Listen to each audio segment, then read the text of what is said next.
Are we recording now? Awesome. And a 3 and a 2. And you're supposed to cut out the 3 and the 2 and the 1. Welcome to 3, 2, 1, start.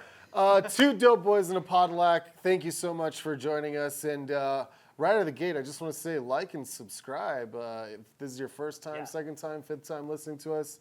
And we always appreciate the feedback. So we're going to do something a little different today. We're going to talk about a super interesting subject that we came across watching a docuseries on Netflix called Full Swing, and it's LIV Golf. And I just want to open it off by saying, traditionalists will always crave what they knew and saw when they were younger, but just as everything goes in life, things change.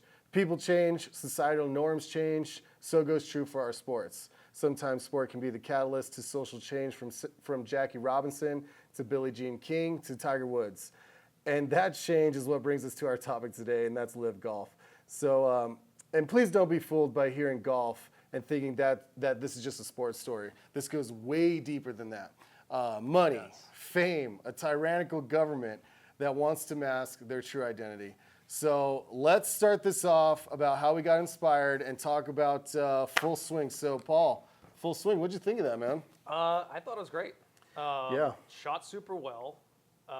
The first couple of episodes, like the one with Jordan Spieth and Justin Thomas. Yes. I liked it, but I wasn't super invested, and I thought I would lose interest when they started talking about the lesser-known guys, and I actually thought it got a lot better then. Yes. I became invested in the way that they cover these guys' day-to-day lives and what they're thinking, what they're doing, especially playing a game that's as mental.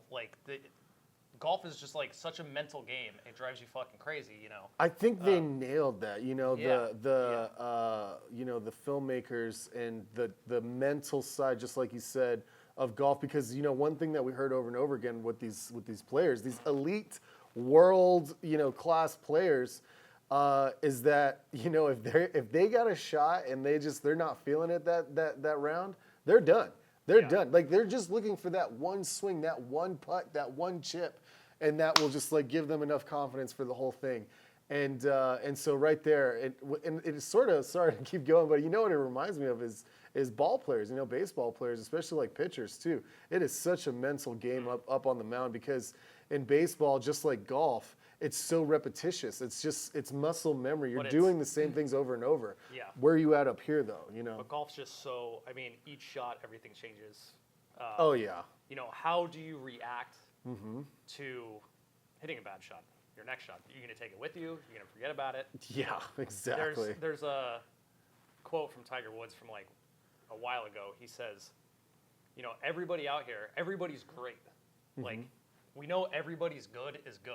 Everybody's good is good enough to win any tournament. It's how good is your bad?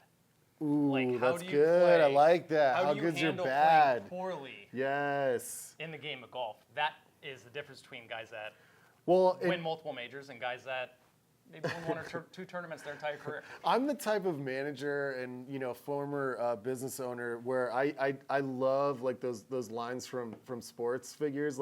I really apply those into business as well. And that line, how good are you on your bad day? You know what I mean? How do you recover there? I think that goes so true just in normal walk of life and also in business. You know what I mean? Where are you at on a bad day? Because we are human and there are going to be mistakes. How do you recover? How do you bounce back? And I think that when it comes to the game of golf, a lot of people our age that aren't real big golf fans they kind of just know Tiger Woods as the best golfer in the world, the best golfer of all time. Yeah. I think they mentioned it in Full Swing. He created this unreal expectation for young golfers. Yes. A guy like Rory. Rory's a Hall of Fame golfer.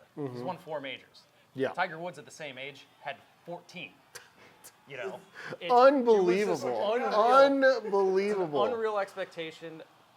And it goes to show you if you don't really understand the game, just how complex and difficult it is. Yeah. Because Tiger was the only one that was able to pull off 15 straight years of just dominance, being the best. Yeah. Guys go through waves in their careers. Guys are playing good for a couple years, and they start their game falls off. They have to get their game back. Yeah. He never really his lean years were maybe he won 3 tournaments in a year. That was a lean year. Right. Well, we're talking about the greatest ever, but also I think the greatest ever is partly responsible for LIV, because Yeah. what did golf get when Tiger came onto the scene? Golf Got exciting. Well, just America. I should say what our country went through when Tiger came onto the scene. We had younger golfers. Yep. We had, multiple races, hitting the golf course when golf was primarily a super white sport, I will say about Tiger too, like one thing he did was, yes, there wasn't really a color barrier in golf, but he made golf fans that, like real golf fans in the 90s, don't want to generalize anybody here, but if there was a sport that had like a little bit of racism going on, Yeah. it was a lot of golf fans. He, Yeah. through his greatness, made everybody stop and forget what he looked like because they had realized, once people realized that we've never seen this before and we're probably never seeing this again, Yeah. they saw right through that. They just saw him as a man. Absolutely, and that's what greatness does, and it didn't happen right away either. He still had to prove himself, which is something that a lot of minorities got to do. Is that they'll do the same exact job as somebody else, but they got to do it like 2-3 times better, to make themselves be noticed or at least accepted, by the public, like you said. So let's get into LIV a little bit, okay? So I'm just gonna go through and tell you how this even got started, how it was created, and where we're at right now. For those of you that don't know it, and it's like I said, it's not just a golf story. This is so interesting. So here we go. How did it start? It started in Europe. Premier Golf League, aka PGL, which stems out of London, funded by a London company called the World Golf Group, was first to the table with this new format of teams, guaranteed money, and making golf more of a world sport. That's the main thing with LIV, is that they want to get out of the U.S. and go to these awesome courses that are all across the world. So what did PGL do? They didn't have enough money. They had this great idea, they didn't have enough money. So they actually went to the Saudis first to look for some money. You know what the Saudis did? They said, hey, great idea. We're just going to take that. And so that's exactly what they did. They started their own league. It was first called the Super Golf League, which is a little cheesy, a little on the nose, a.k.a. SGL, a.k.a. the Saudi Golf League. So Saudi Golf League, where they get the money, is from a public investment fund or a government wealth fund invested in a company called LIV Golf Investments, which in October 2021 announced former golf great Greg Norman, who's a PGA legend to some sorts, as its CEO. So, welcome LIV Golf. June 9th, 2022, 8 months later, that comes along and they host their first event in England. Yeah, that was in June. So PGL is still around. They're still moving forward. I read some articles saying that they want to get going sometime this year. So they're not giving up. They still want to do something. But, a wrench was thrown into their plans when you've got, unlimited money from the Saudis coming in and saying, well, we're just going to do it better. So who created LIV Golf on the American side? Phil Mickelson and Greg Norman have been saying for years that the PGA format and player control is garbage and needed to be changed. When a player gets their PGA membership, they forfeit their media rights to the PGA. So they're not allowed, without PGA, a write-off or the okay from the PGA, to post any kind of videos, to make any kind of side hustle. I mean, it's insane, the grip, that the PGA has on these players. So, Phil was onto something. And here's a quote from Phil in Golf Digest, February 2nd, 2022. Why hasn't golf and cameras and microphones on players and caddies? Why don't they have them on them? Because the player would not benefit. Only the tour, so players resist wearing them. Take this Netflix project that is underway, full swing. None of the players are getting paid, but the tour is getting paid a lot of money, as is Augusta National, as is the USGA. But if the players had their own channel, maybe they put up their own content and we start to see golf presented a bit more intimately. Fair concerns. I'm kind of with Phil on this. And this was 4 months before the first LIV event. Now, during the same exact time as this is all going on, he's communicating with the LIV, board of directors or whoever's running the LIV tourney, talking with them, acting sort of like a shadow commissioner. And what's interesting about all this too is that Phil Mickelson isn't an idiot. He knows the Saudis are corrupt. He knows that they have blood money. But for some reason, he feels like he has to bite this on, just take it on the chin to get the change for the PGA. But then I got to ask this question. Are Phil Mickelson's motivations pure? Let's dive into Phil a little bit. Phil, as of June 2022, has made $94.6 million from PGA earnings. Between 2019 and 2020, according to Forbes, Mickelson's annual earnings were $40.8 million, with $40 million coming from endorsements. It was reported that his net worth was around $400 million. So I find it a little ironic that a guy that's like fighting, to like make more money is making an F ton of money, because Phil Mickelson, by the way, top 10 golfer, like he's just absolute beast. So pretty good. Why so hungry? Gambling man. In 2016, the Securities and Exchange Commission, the SEC, revealed that in one 4-year stretch from 2010 to 2014, Mickelson's losses totaled $40 million, or roughly the equivalent of the estimated annual income during that period. Why was the SEC looking into Phil?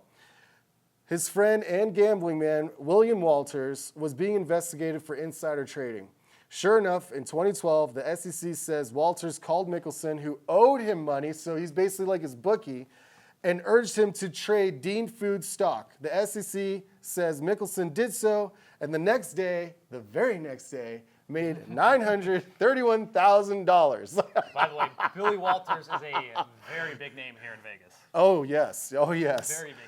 Okay, so For a lot of the wrong reasons. But Phil is obsessed with money, partly because of his known gambling habits. This isn't like news, for folks that know about golf and Phil. And is, I feel, purely motivated to keep his gambling purse full. But anywho, let's look at the Saudi side real quick of things, since the prize money is coming from the government. What are the Saudis' crimes against humanity? What are they? They're anti-LGBTQ. Women must be covered at all times in public. Basically, any women's rights are stripped. Can't take pictures in public. Can't brew your own beer or wine. Can't speak out against the government. No freedom of religion. And horrid conditions for anyone they arrest, which, by the way, they can arrest anybody they want. at any time. Oh, yeah, and let's not forget that they fucking murdered a Washington Post journalist in Jamal Khashoggi. So That was right before their first event, too. yes. All of this is sort of sequential in the timeline. So the Saudis also, 15 of the 19 9/11 hijackers from Saudi Arabia. The FBI in 2016 concluded that Saudi diplomats provided assistance to the hijackers. And now this brings a very interesting player to this story, is Trump and the Saudis. What brings Trump to the table? On January 6, 2021, Trump hyped the MAGA crazies to storm the Capitol and treat our nation's capital like it was their playground. PGA saw this, and on January 10th, 4 days later, decided to strip Trump of hosting the 2022 PGA Championship that would have been at his New Jersey club. The PGA Championship is one of 4 majors in golf. It is like one of four of the biggest events. Based on how many majors you win. It's a big deal. So looking for revenge, where else would we expect Trump to turn other than the Saudis? July 29th, 2022, Trump hosts the LIV tournament at the same golf course that was scheduled for the PGA Championship. And then in 2016, talking about Trump and the Saudis and why it's a very interesting, connection that they've made. 2016, Trump claimed on Fox News that the Saudis were responsible for the 9/11 attacks. 6 years later, he's taking their money at his golf course, where he buried his ex-wife, by the way, feet away from the clubhouse, because that's a class act. Tax break, man. So during this time, all right, so now we're back in 2022. It's the second event ever that LIV has hosted. It's at, or actually it was the third one. It's at Trump's property, okay? Now, and we talk about the Saudis and their connection with 9/11. Families of the 9/11, victims asked the former President Trump to not do it. Don't do it. We don't want it. And when and what did he do? He chose the money over the victims, and the victims' families protested at the event. Trump hosted 2 events last year. He's going to host 2 events this year. That basically summarizes this whole LIV debacle that we're in. So what more could you ask for? We've got a tyrannical government trying to sports wash their image. Top 10 golfer ever going to the dark side to possibly square up his debts. We've got a former president of the United States unapologetically taking and hosting blood money.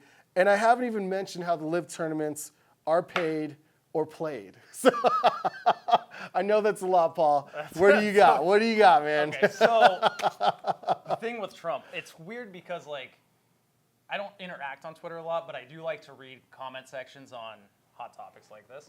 So there was recently the whole thing with, there's currently a lawsuit going on with the PGA, between the PGA players and LIV players. One of the biggest guys in the lawsuit on the LIV side is Patrick Reed. And the biggest name, not the biggest name on the PGA side, but the biggest player as far as like representing the rest of the players on the PGA side is Rory McIlroy. So there was a whole thing about McIlroy getting subpoenaed on Christmas Eve when he was having dinner with his family. Such and then Patrick Reed, the next time he saw him in Dubai, tried to shake his hand and getting snubbed and like throwing a fit about it. Like, because, hey, I'm suing you. Hey, how you doing? Happy New Year. Like, go fuck yourself, dude. Exactly. But like, as I see, there's like, when it comes to this, I didn't think this would create like a political divide, but since Trump got involved, I see a lot of conservatives are now backing LIV Golf for some reason. Yep. And then everybody else is kind of, yeah. There's some people that are fine with both tours, and then there's some people that are just like gung-ho for PGA. I will say in Trump's defense, which is, very hard to do, but he's just a money man. Let's just break down what he is. He's a very simple person. He just cares about money. I don't think he cares about, families or victims or anything else. And so he's actually said that, LIV is gonna happen, was gonna happen. Like something like this was just gonna exist. And the PGA has been behind, and they're gonna eventually join. He's like, you guys are gonna join anyways. I know this is gonna happen. And I don't think he's off on that, to be honest. Because LIV, what do you mean they're gonna join? Like, as in, like, they're gonna coexist? Yes. Which is possible. Yeah, well, the PGA, let's not act like they're the nice guys in all this too. No.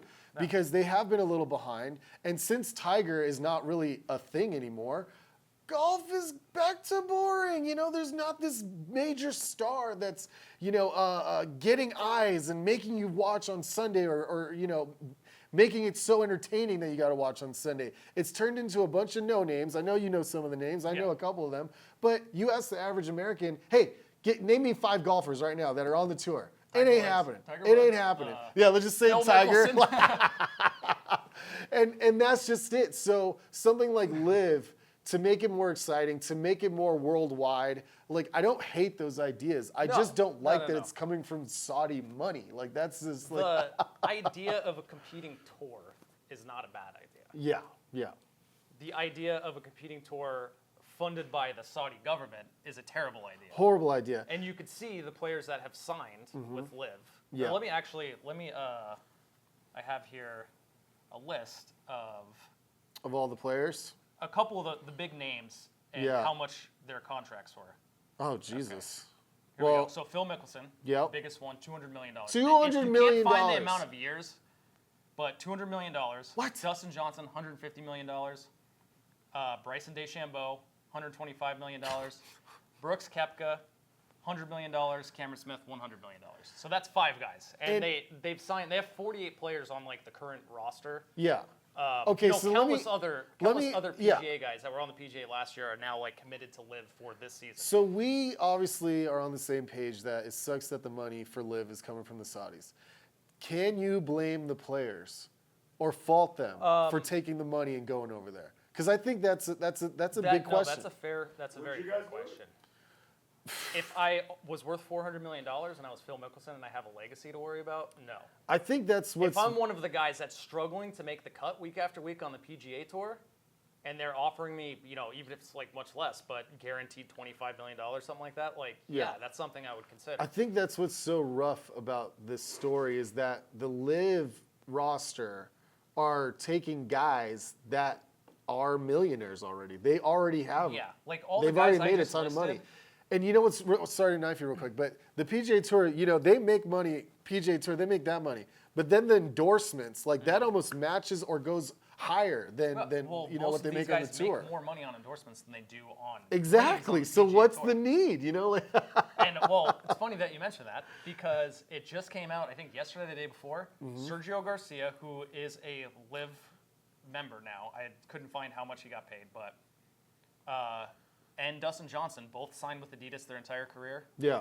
Dropped. See you later. So that is the majority of the money they were making on the PGA Tour. Like, yes, now they're making a lot of money on LIV, And one They have no endorsements anymore. And if you don't know about LIV, or you're brand new to this, guess what? The CW just signed LIV CW. Golf, and they're going to broadcast all the games, or all the matches, or whatever the hell you want to call the tournaments, the fake ass tournaments that don't mean anything. Well, it's funny that it's the CW. That's what they had to settle on. Was Well, the CW. I did a little research looking into the CW, who owns that, and it's a Texas-based company, and these guys are buying up stations all across the nation, not only with CW, but CBS stations, NBC stations, and you talk about sports washing. Like, what is the ultimate goal of the Saudis? Why are they dumping millions and millions and millions and millions of dollars into this?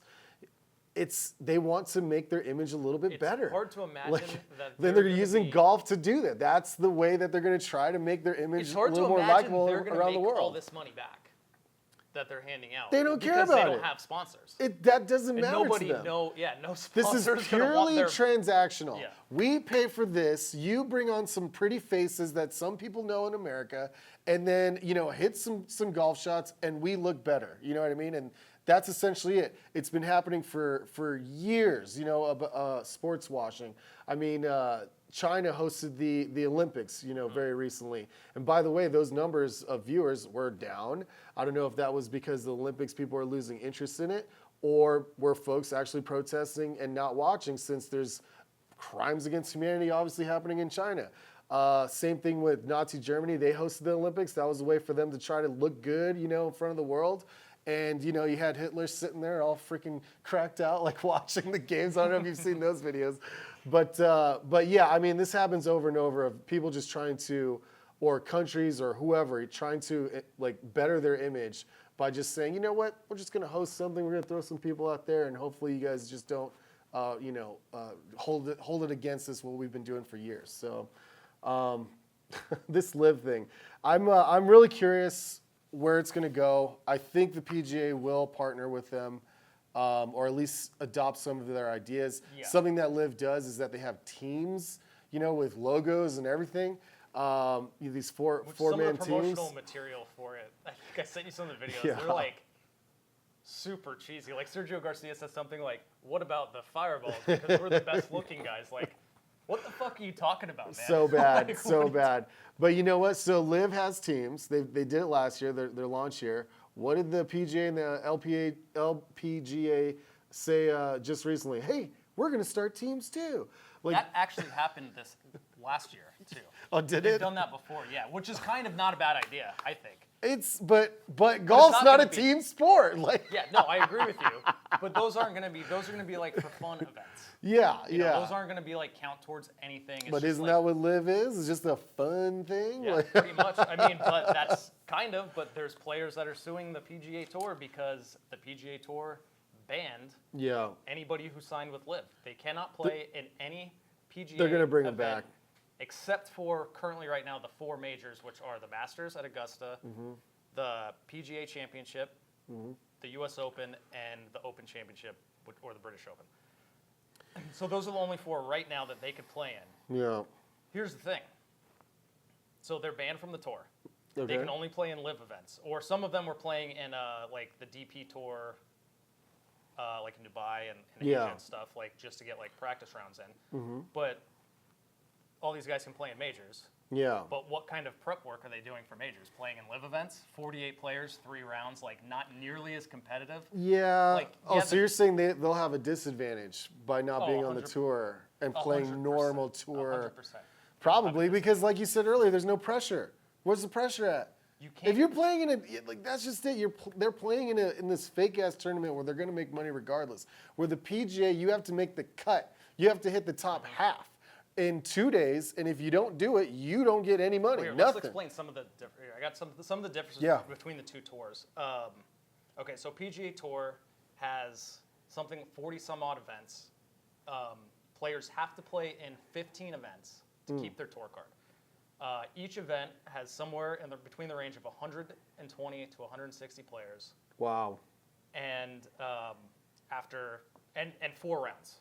So the first 2 rounds, everybody's playing. After the first 2 rounds, half the field gets cut. Gone. You don't get cut, or if you get cut, you get paid. or you don't get paid. No money. You get cut, no money. No money. You get nothing. So whatever expenses it costs you to get there, whatever, that's on you. It's almost a nothing. gamble. To be It a is golfer is kind of a gamble. Like it's a gamble.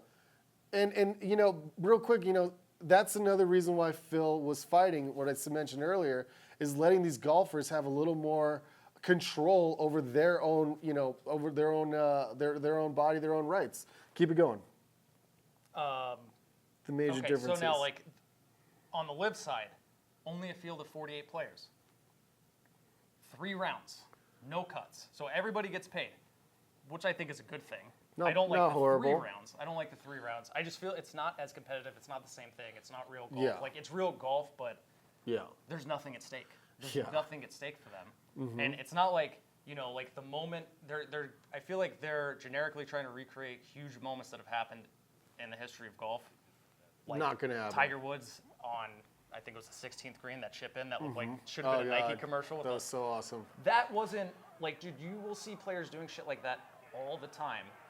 Do you see them doing that in that situation? That shot was so huge because of the situation he was in. No LIV golfer at a LIV event is ever going to be in that situation. No. Ever. No. Not Like, with so- guaranteed money. Not with guaranteed money. And not with a real with- trophy. You're like Yeah, it's just not the same. Do they you win know? extra if they like win a tournament? Or Yeah. So that's if you win a LIV tournament, you're supposed to get $4 million. Now I was trying to find out. Some people don't really know if that $4 million, like if Phil Mickelson were to win, he has a $200 million contract. If he gets that $4 million, or if now his contract moves to $196 million. Like if it's coming off, like if he's getting anything extra, okay, nobody yeah. really knows. Yeah, well, I will say this again that I really like with the LIV thing is that they are traveling around the world, and let's not forget how this whole thing started. It was a European company that wanted to have a more world tour, and if the PGA wants to stay relevant, come on, golf in Thailand, golf in Mexico, golf like wherever, you know, Italy. Like just think of like these awesome places, you know what I mean? With like those shots that you see, you know, in Pebble Beach. Let's have those shots, you know, in other countries, and I just think that makes it more worldwide. And you know, you want to talk about generating money that's not blood money. Have it in other countries, damn it. Make golf more accessible. You know, there's nothing wrong with that. Like just the PGA. That's the sport. That's what NBA did. The NBA did the same exact thing, and you know what? They need to take a page from that, you know, because soccer is obviously the most popular sport out there. Basketball, I feel, is turning into a close number 2. And golf, the great thing about golf, too, it's male, it's female, it doesn't matter. Kids, you know, like it is a very Just handicap, awesome. like you could play with a great player, you play by your handicap, and you can play against each other. Yep, You know? absolutely. And some of my favorite times ever with you guys are on a freaking golf course. Yeah. You know what I mean? Like getting It's out fun. there. Kind of. It drives you you know? fucking crazy. And honestly, and I gotta thank Tiger Woods, you know, because if Tiger wasn't around, I don't think I probably would have ever gotten into golf. Well, the one thing you guys didn't say about Tiger is Tiger made golf cool.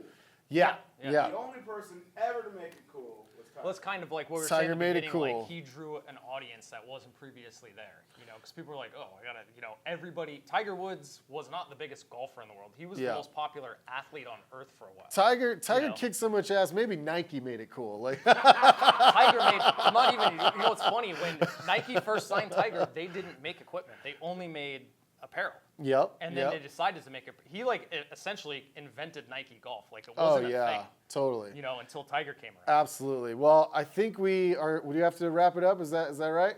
Yeah. Oh my gosh. You know, this subject, I feel like we could talk about it in another episode. Yeah, we you can know, continue it. and you know what? There's going to be events. This is going to happen. Like the golf season is just starting, so.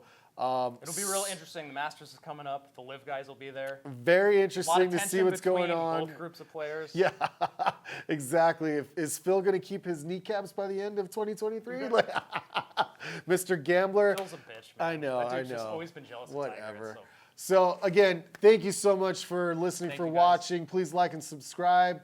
2 Dope Boys in a Cadillac. We'll see you next week.